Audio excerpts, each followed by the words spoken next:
क्या आप जानते हैं भारत में कितनी बार ओलंपिक गेम्स हुए? अगर ना जानते हो तो बता दें, सिर्फ 0 बार। जी हां, बिल्कुल सही सुना आपने। भारत ने आज तक ओलंपिक गेम्स होस्ट नहीं किए। इसका कारण क्या है? क्या भारत को सिर्फ क्रिकेट खेलना ही आता है? सिर्फ क्रिकेट में ही दिलचस्पी है? यह वजह कुछ और है। इस वीडियो में जानेंगे कि इतने गौरवशाली इतिहास वाले देश ने आज तक ओलंपिक क्यों नहीं होस्ट किया। बड़े ध्यान से सुनिएगा, कई सारी चीजें उजागर होने वाली हैं।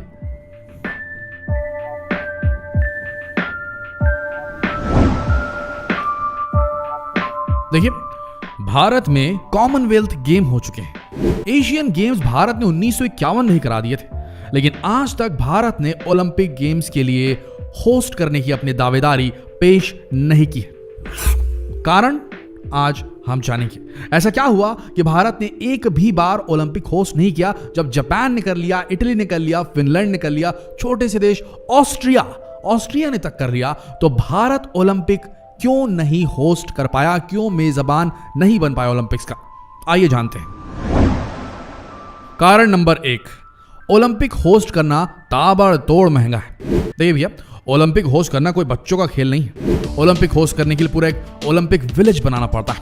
ट्रांसपोर्टेशन के पुख्ता इंतजामात करने पड़ते हैं। अकोमोडेशन, बड़े बड़े पॉलिटिशियंस आते हैं, दुनिया भर के एक्सपर्ट खिलाड़ी, नामचीन खिलाड़ी आते हैं, उनके रुकने की व्यवस्था करानी पड़ती है। 35 अलग अलग वेन्यूज, यानी कि हर गेम को कराने के लिए अलग अलग वेन्यूज डिजाइन करने पड़ते हैं। उसके साथ सुरक्षा व्यवस्था भी बहुत चाक चौबंद करनी पड़ती है। इस पे बेहद खर्चा आता है। आपको एक छोटा सा झलक दिखाते हैं, छोटी सी एक झलक दिखाते हैं आपको और बताते हैं कितना महंगा होता है ओलंपिक को होस्ट करना। आपको बता दें, 1995 से अब तक जितने भी ओलंपिक गेम्स हुए हैं, उनका जो बजट बनाया जाता है, जितना खर्च होगा ओलंपिक गेम्स करवाने में, वो हमेशा ओवर बजट गया है, अपनी तय सीमा से बेहद ज्यादा गया है। छोटी सी खबर आपको बताते हैं, छोटी सी एक बात बताते हैं, छोटा सा फैक्ट बताते हैं। $14.4 बिलियन यानी कि खरबों रुपए खर्च होते हैं एक ओलंपिक गेम को होस्ट करने के लिए। ये लास्ट ओलंपिक गेम का बजट हमने आपको बताया, जो कि ओवर बजट चला गया था। पर एक बात अगर सोच कर देखें तो भारत जैसी $1 ट्रिलियन इकोनॉमी के लिए कोई बड़ी बात नहीं होनी चाहिए 14-15 बिलियन डॉलर्स, है कि नहीं? लेकिन एक बात आपको बता दें, भारत में एक और चीज जो कि बहुत ज्यादा व्याप्त है, और वो है करप्शन। जी हाँ, बिल्कुल सही सुना आपने। भारत में भ्रष्टाचार इतने बुरी तरीके से अपनी जड़ें बिछाए हुए हैं, जिसके चलते इस किस्म के जो आयोजन होते हैं उसका खर्च बढ़ जाता है। यकीन नहीं होता तो आपको एक छोटा सा फैक्ट बताते हैं, और आप जानते भी होंगे, शायद ये यादें आपके दिमाग से धुंधली हो गई होंगी। याद कीजिए 2003 का कॉमनवेल्थ गेम घोटाला। भाई साहब, ऐसा घोटाला कि भारत का पूरा नाम इंटरनेशनल स्पोर्ट्स पटल पर बुरी तरीके से परमानेंटली डैमेज कर दिया गया, खराब कर दिया गया। उस वक्त कॉमनवेल्थ गेम्स को करवाने का बजट तय किया गया था महज 16 बिलियन रुपए थे, 16 बिलियन रुपए। लेकिन जानते हैं, जब वो गेम्स पूरे कंडक्ट करवा लिए गए, अंत में जब बजट एस्टिमेट किया गया कि कितने पैसे खर्च हुए, तो पता है क्या अंक आया? 700 बिलियन रुपए। 700 बिलियन रुपए, समझ रहे आप? 16 बिलियन से 700 बिलियन। इतना बड़ा घोटाला एस्टिमेशन में, इतनी बड़ी गलती एस्टिमेशन में, ये पैसा गया कहां? पूरा घोटाले में चला गया। और इस घोटाले के चक्कर में इंटरनेशनल मीडिया में भारत की जोरदार किरकिरी हुई। सिर्फ यही नहीं, इतने पैसे खर्च करने के बावजूद और 7 साल का एडवांस टाइम मिलने के बावजूद भारत उस वक्त तक कॉमनवेल्थ के लिए वेन्यूज रेडी नहीं कर पाया था, कॉमनवेल्थ विलेज रेडी नहीं कर पाया था, इतने पैसे खर्च करने के बावजूद। तो जो हमारा सिस्टम है उसमें करप्शन ने इतने छेद कर दिए हैं कि सब कुछ रिस्क कर बाहर बह जाता है, आता हाथ में कुछ नहीं है। तो ये इतना बहुत बड़ा एक ड्रॉबैक है भारत का कि वो ओलंपिक कमेटी जो इंडिया की है, वो इंटरनेशनल ओलंपिक कमेटी, जो कि मेन बॉडी है जो ओलंपिक होस्ट करवाती है या होस्ट करवाने की दावेदारी को मंजूरी देती है, उस कमेटी के सामने इंडियन जो ओलंपिक कमेटी है वो अपना प्रस्ताव नहीं रख पा रही है और अपने आप को नाकाबिल समझ रही है वहां पर जाकर के अपने आप को रिप्रेजेंट करने के लिए। आगे बढ़ते हैं और जानते हैं कारण नंबर 2। देखिए, media rights, TV rights. Olympic international committee, पहले समझ लीजिए क्या है ये Olympic international committee. Olympic international committee वो कमेटी है जो ये तय करती है कि ये गेम्स कहां होंगे, किस तरीके से होंगे और इन्हें कैसे एग्जीक्यूट करना चाहिए।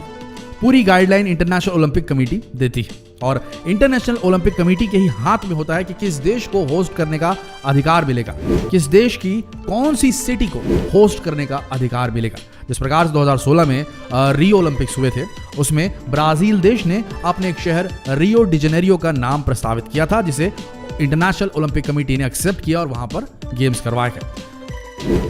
तो सारी गाइडलाइन तय करती है ओलंपिक इंटरनेशनल कमेटी, ठीक है। लेकिन एक बहुत बड़ा यहां पर कैच है। जब ओलंपिक गेम्स शुरू हुए थे आज से सैकड़ों साल पहले, तब आप ये मान के चलिए जब टीवी जो राइट्स होते हैं जिनमें गेम्स को प्रसारित किया जाता है, उसमें जो राइट्स का जो शेयर था वो 4% लेती थी international committee, Olympic international committee, और बाकी पूरी कमाई उस देश के उस शहर को जाती थी जो ये होस्ट करता था ओलंपिक गेम्स। लेकिन अब धीरे धीरे इंटरनेशनल ओलंपिक कमेटी का लालच बढ़ता गया और आपको बता दें 4 से 10% का शेयर लेने वाली ओलंपिक कमेटी धीरे धीरे अब आपको बता दें जो रियो का जो हुआ था ओलंपिक गेम्स 2016 में, उसमें उसने 70% शेयर अपने हाथ में रख लिए थे पूरे मीडिया ब्रॉडकास्ट। तो भैया जो देश होस्ट करेगा, जो शहर होस्ट करेगा, उसके हाथ में क्या आया? बाबा जी का समझ रहे हैं आप क्या बोलना चाह रहे हैं? ये भी एक बहुत बड़ा कारण है कि कमाई बहुत कम होने वाली है। इस वजह से इंडिया थोड़ा पीछे रहता है इस मामले में। खर्च काफी ज्यादा है इन गेम्स को होस्ट कराने का और कमाई जो है बेहद कम है। आगे बढ़ते हैं और जानते हैं कारण नंबर 3। एक और बहुत बड़ा कारण है, वो कारण ये है कि ये जो ओलंपिक गेम्स चलते हैं वो 1 से 1.5 महीने के अंदर चलते हैं, इसके बाद खत्म हो जाते हैं। लेकिन इसके लिए जो अरबों खरबों रुपए लगा करके जो वेन्यूज, जो स्टेडियम्स बनाए जाते हैं अलग अलग गेम्स को करवाने के, वो वैसे ही पड़े रहते हैं।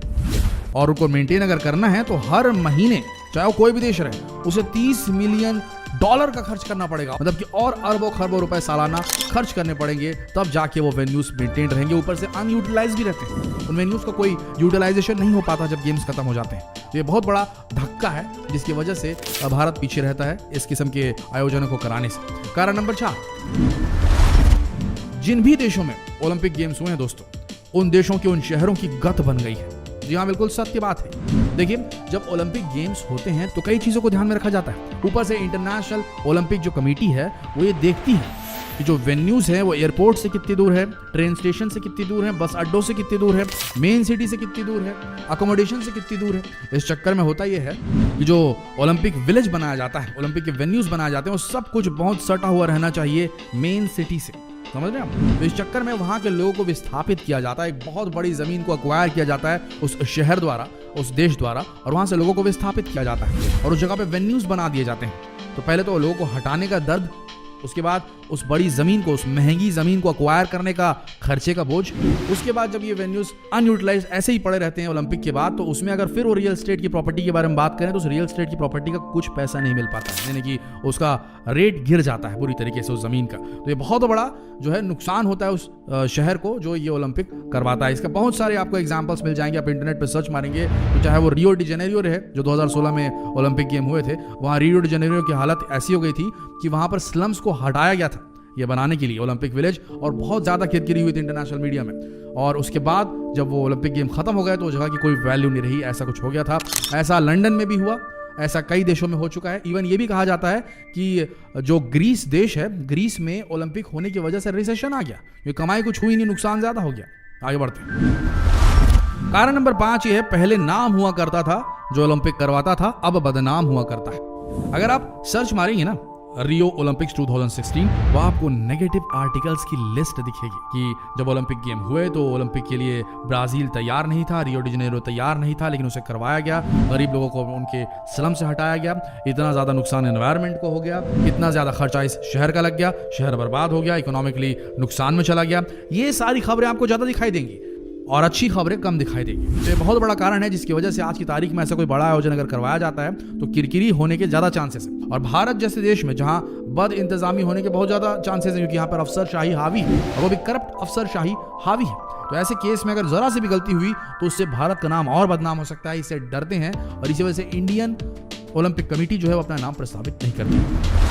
अब एक बहुत बड़ी खबर ब्रेक कर रहे हैं, सुन लीजिए। 2032 के लिए भारत ने अपना नाम प्रस्तावित करने का सोच लिया है, इंडियन ओलंपिक कमेटी ने। अब आप हमें बताइए, जब इतना खर्च होता है, इतना ज्यादा नुकसान हो सकता है, और जब ये रिसेशन चल रहा है, और ऐसी स्थिति में भारत को क्या अपना नाम ओलंपिक होस्ट करने के लिए देना चाहिए या देश के बेरोजगारों के बारे में सोचना चाहिए? क्या सोचते हैं आप सब? कमेंट सेक्शन में जरूर लिखिएगा और जितना हो सके सवाल देश भर में हर देशवासी से पूछने के लिए इस वीडियो को शेयर करें। उसके बाद हम एक डिटेल वीडियो बनाएंगे और आपको बताएंगे कि 2032 में अगर भारत इस गेम्स को होस्ट करता है तो क्या नुकसान हो सकते हैं और क्या फायदे हो सकते हैं। तो भैया पहला काम तो ये कीजिए, तुरंत कमेंट मार के अपने व्यूज लिखिए। क्या भारत को इन सारे कॉन्स को सुनने के बाद, इन सारे ड्रॉबैक्स को सुनने के बाद, जानने के बाद, क्या आपको लगता है कि भारत को होस्ट करना चाहिए ओलंपिक्स या नहीं? कमेंट में जरूर लिखें और इस वीडियो को शेयर करें फेसबुक पर, व्हाट्सएप पर, यूट्यूब पर, ताकि इस सवाल का जवाब बाकी सभी दे सकें। मिलते हैं अगले वीडियो में, तब तक आप सबका इस वीडियो के अंत तक बनने के लिए दिल से धन्यवाद।